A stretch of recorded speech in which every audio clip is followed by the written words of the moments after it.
Très chers frères et sœurs en Christ, que Dieu vous bénisse richement et que la paix et le shalom du Seigneur soient avec vous. Bienvenue avec nous dans cette vidéo dans laquelle nous allons aborder certains sujets. Bon, ça ne sera pas la seule puisqu'il y aura une série d'autres vidéos qui vont s'en suivre, mais qui vont bien sûr aborder un certain nombre de sujets sur le christianisme.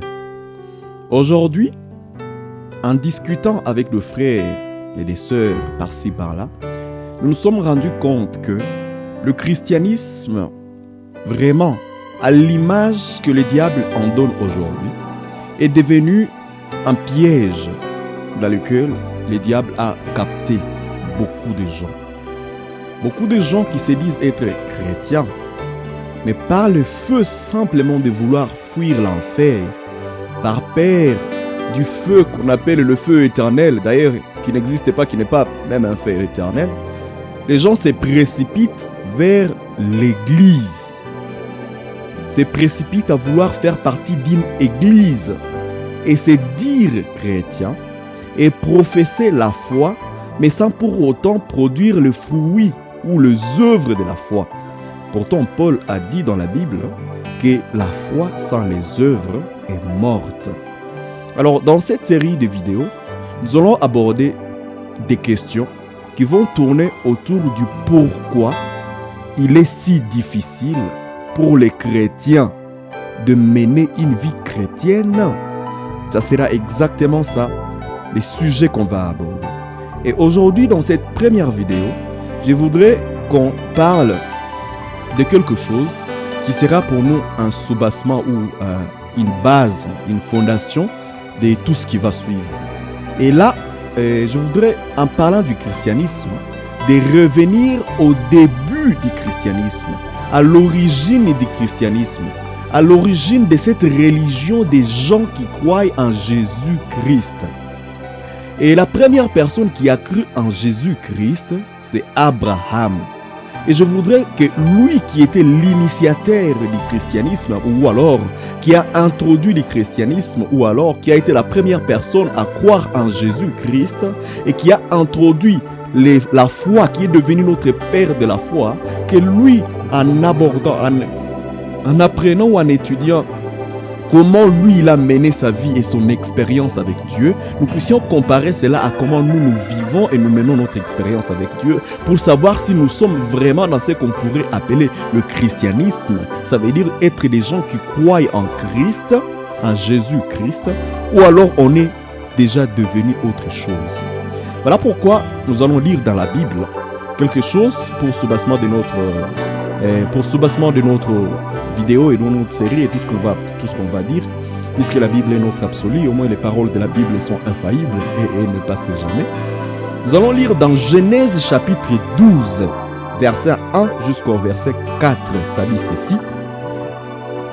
L'Éternel dit à Abraham, va-t'en de ton pays, de ta patrie et de ta maison, et de la maison de ton père, dans le pays que je te montrerai.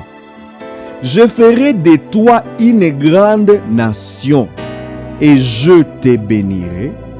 Je rendrai ton nom grand, et tu seras une source de bénédiction. Je bénirai ceux qui te béniront, et je maudirai ceux qui te maudiront. Et toutes les familles de la terre seront bénies en toi. Abraham partit comme l'Éternel le lui avait dit.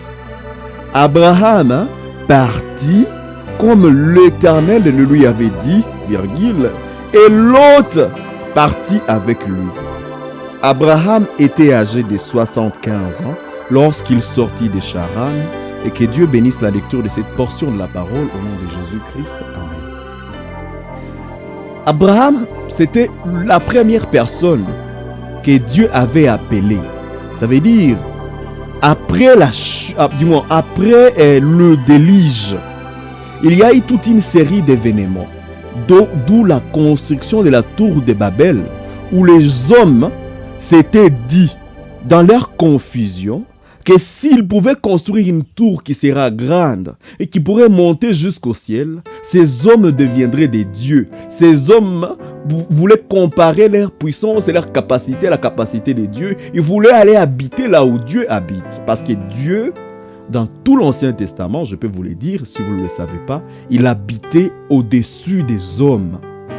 Mais dans le Nouveau Testament, Dieu a habité parmi les hommes et dans les hommes.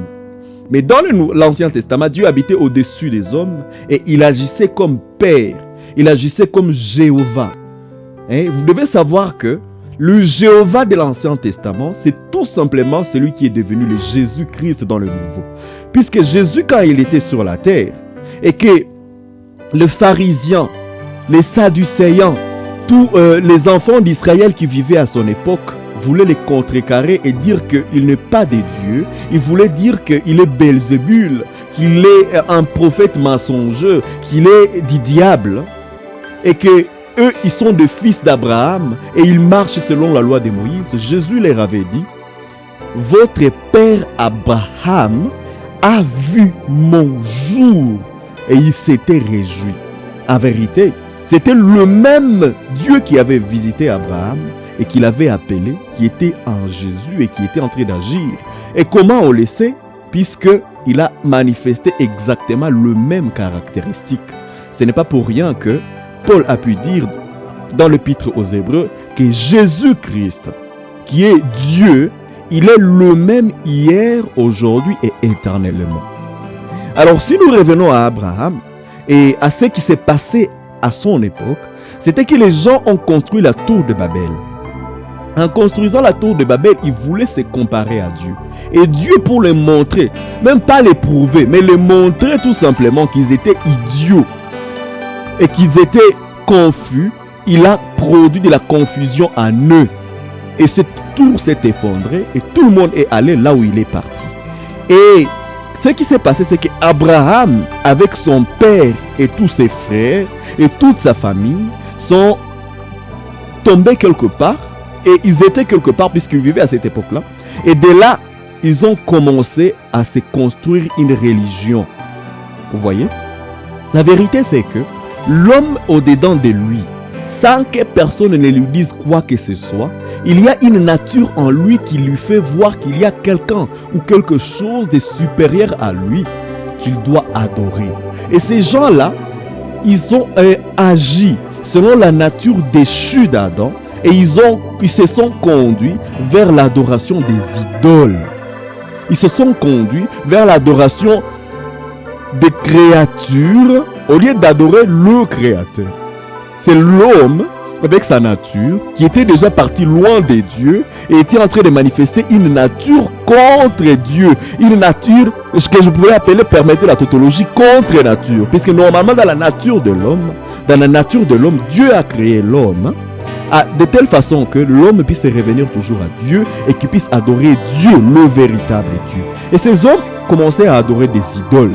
Et Abraham avec son père, ils ont adoré des idoles. Mais là, je profite de parler d'un point. Écoutez, ceux qui adorent des idoles, on les appelle des idolâtres. Et beaucoup de gens sont appelés idolâtres parce qu'ils s'agenouillent ou alors ils placent leur divinité dans des statuettes.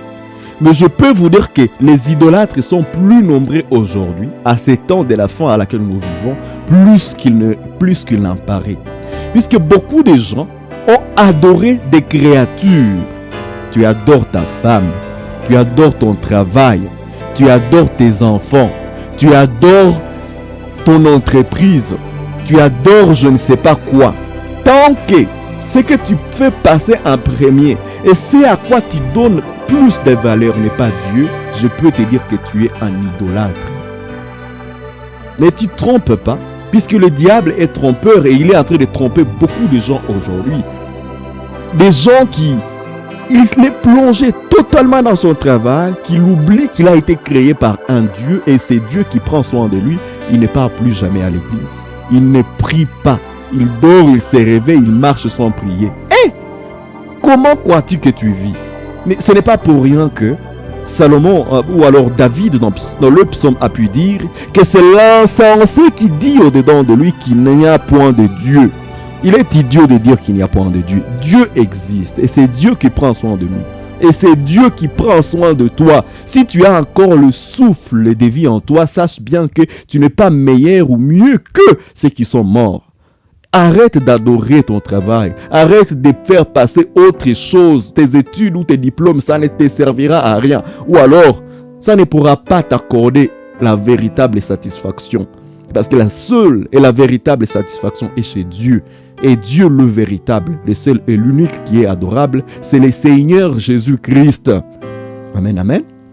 Alors remarquez ce qui s'est passé. C'est que Abraham était un idolâtre et les idolâtres sont des pécheurs. Ce sont des gens qui sont loin de Dieu, loin de la volonté de Dieu. Ce qui s'est passé, c'est que Abraham, Dieu l'a appelé. Dieu a dit à Abraham, va-t'en de ton pays, va-t'en de ta patrie, de la maison de ton père, et moi, je te bénirai. Moi, Dieu, je te bénirai.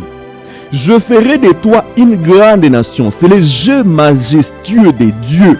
Lui-même est en train de dire, sans que Abraham ne demande quoi que ce soit, je ferai. Je te bénirai. Je ferai de toi une grande nation. Je maudirai ceux qui te maudiront. Je bénirai ceux qui te béniront. Je te donnerai un lieu où toi et ta postérité vivra à toujours béni par moi.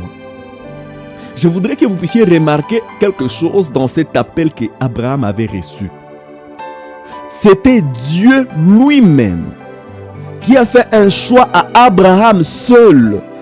Il n'a pas appelé l'autre. Il n'a pas appelé le frère d'Abraham. Il n'a pas appelé le papa d'Abraham. Il a appelé seulement Abraham. C'est comme ça. Et fait, ceux qui sont chrétiens, ceux qui suivent et adorent le Christ, ce sont des gens qui sont appelés à sortir. Appelés à sortir de l'idolâtrie. Appelés à sortir du système du monde. Appelés à sortir de la conduite individuelle, à entrer dans la conduite de Dieu, sous la domination de Dieu. Appelés à abandonner ses voies et suivre la voie de Dieu. Mais, mon frère et ma soeur, toi qui t'appelles aujourd'hui chrétien, est-ce que si Dieu t'a véritablement appelé et que ce jour-là tu dis avoir reçu l'appel de Dieu, qu'il soit et elle a accepté d'être ton Seigneur et ton Sauveur, as-tu véritablement abandonné tes voies pour suivre ses voies à lui? Ou alors, aujourd'hui, tu es devenu un demi-chrétien. Rappelle-toi qu'il a dit que ceux qui sont tièdes, il les vomira de sa bouche. Le vomir de sa bouche, ça veut dire être fatigué de, le rejeter. Mais aujourd'hui, tu te dis être chrétien. Comment tu peux te dire être chrétien? Comment tu peux t'appeler chrétien et tu bois encore de l'alcool? Comment peux-tu t'appeler chrétien, mais tu es seulement chrétien dans les 2 heures que tu passes au culte, les dimanches seulement, et puis après, tu deviens encore le coureur des jupons que tu étais avant d'entrer dans l'église? Comment peux-tu t'appeler chrétien, mais tu es le même qui a encore cet esprit de vol en toi? Tu es le même exactement comme tu es entré à l'église, tu rentres tel que tu es venu. Si ce que dit la Bible est vrai, que nul ne peut passer près de la croix et rentrer tel qu'il est venu, comment toi, tu es passé près de la croix mais tu restes le même? Comment toi, tu peux te dire avoir été appelé de Dieu, appelé par Dieu et manifester exactement la même nature avant que tu ne sois appelé? Sache bien, mon frère, ma soeur, que si tu mènes encore une vie qui n'est pas digne de Christ, une vie qui n'est pas digne de la parole, tu n'es pas encore devenu un chrétien. Et n'ose même pas t'appeler un chrétien. Parce que si tu t'appelles un chrétien, tu portes le nom de l'Éternel en vain. Être appelé chrétien, ou alors être appelé croyant de Jésus-Christ, comme quand tu t'es fait baptiser au nom de Jésus-Christ, ça veut dire que tu as abandonné ton nom et tu as porté le nom de Jésus-Christ. Tu as abandonné ta nature et tu devrais porter la nature de Jésus-Christ. Ça veut dire que tout ce que tu fais, tu le fais au nom de Jésus-Christ. Ça veut dire que quand tu couches avec une autre femme, une femme qui n'est pas ta femme, tu couches avec... C'est comme si c'est Jésus-Christ qui couchait avec cette femme. Si tu bois de l'alcool, si tu te dis porter le nom de Christ, être chrétien, c'est comme si c'est Jésus-Christ qui buvait de l'alcool. Si tu commères encore, c'est comme si c'est Jésus-Christ qui commérait. Si tu parles encore à mal de tes voisins, c'est comme si c'est Jésus-Christ qui parlait à mal de ses voisins. Ce n'est pas normal. Si tu te dis que tu portes le nom de Christ et que tu es appelé par lui, ça veut dire que tu dois porter sa nature. Et si tu portes une nature contraire à ce que dit la parole de Dieu, tu es en train de porter le nom de l'Éternel en vain. Pourtant, la Bible dit, ne porte pas le nom de l'Éternel, ton Dieu, en vain. Je t'ai dit que tu es pécheur. Je t'ai dit que tu es coupable envers Dieu de porter le nom des chrétiens et de ne pas manifester la nature de ces noms. Il est mieux pour toi de ne pas dire que tu es chrétien, d'accepter que tu n'as pas encore cru. Parce que le malade qui accepte qu'il est malade, il a fait le premier pas vers sa guérison. Et je suis sûr que dans ces vidéos, si tu continues à nous suivre, tu vas comprendre et tu vas trouver la voie qui te conduit vers ta guérison. Abraham a été appelé à sortir, comme toi aussi tu as été appelé à abandonner l'alcool. Tu as été appelé à abandonner les jupes de femmes. Tu as été appelé à abandonner les jupes courtes, toi madame. Tu as été appelé à abandonner le maquillage, toi madame. Tu as été appelé à abandonner le pantalon, toi jeune fille, puisque la Bible dit que porter l'habit d'homme, c'est pour une femme, c'est de l'abomination devant Dieu. Si tu crois en cette parole et que tu portes cette parole, comment continues-tu à faire quelque chose qui est abomination devant la personne que tu as dit que tu crois? Ce n'est pas normal. Si tu as été appelé à sortir, accepte que tu as été appelé à sortir et abandonne cette nature du monde, ou du moins, oh alléluia, puisque l'appel c'est une grâce de Dieu. Que Dieu t'accorde la grâce, prie que Dieu t'accorde sa grâce d'abandonner et de supprimer cette nature-là du monde en toi et de t'appeler véritablement à sortir et à porter le nom de Christ. Écoutez, le chrétien, c'est celui qui est appelé à sortir du monde et à aller vers Christ. C'est celui qui est appelé à sortir des péchés et à aller vers Christ. Ça veut dire porter la nature de Christ. Et c'est pour ça, rappelle-toi dans la Bible, il est dit dans Actes des Apôtres chapitre 11 que pour la première fois, les disciples ont été appelés chrétiens parce qu'on a vu qu'ils manifestaient la vie de ces Christ-là, leur Dieu. Ainsi, mon frère, ma soeur, ne porte pas le nom de l'Éternel ton Dieu en vain. Si tu as été appelé à sortir comme Abraham et que tu t'es dit être dans le christianisme et que tu t'es dit être dans la religion des gens qui croient Jésus-Christ comme leur Seigneur et Sauveur, manifeste la nature de Jésus. Et si tu ne la manifestes pas, abandonne ces noms. Si tu ne le manifestes pas, abandonne ces noms. Et si tu as véritablement le désir de voir cette nature se manifester en toi, je te dis, ôte-toi de ces pièges du diable et suis ce que la parole de Dieu dit quant à ce que, quant au processus qu'il faut suivre. Ou alors, je vais appeler ça un processus, permettez les termes, même si je crois que il n'y a pas de processus avec Dieu. Mais abandonne ce que tu as et suis la ligne ou la conduite de ce que Dieu donne pour porter la nature de ce que la parole de Dieu dit. Devenir véritablement un chrétien. Que Dieu vous bénisse. Pour cet épisode, on va arrêter par là et nous allons continuer dans un prochain épisode. On va continuer à développer autre chose qui vont nous aider, je crois, en tout cas par la grâce de Dieu, de pénétrer dans la profondeur de Dieu. La profondeur de Dieu qui est, comme Paul l'a dit, comme Paul l'a dit dans Éphésiens, si je ne m'abuse, être rempli de la plénitude de Dieu. Être rempli de l'Esprit de Dieu pour être conduit par ce même Esprit et abandonner la profondeur de Satan qui est de se dire être chrétien mais ne pas manifester les œuvres de Christ. Sachez bien que aujourd'hui le diable s'appelle aussi Dieu et beaucoup de gens adorent le diable croyant qu'ils sont en train d'adorer Dieu. Que Dieu vous bénisse. On se revoit dans la prochaine session. Soyez bénis au nom du Seigneur Jésus-Christ. Amen.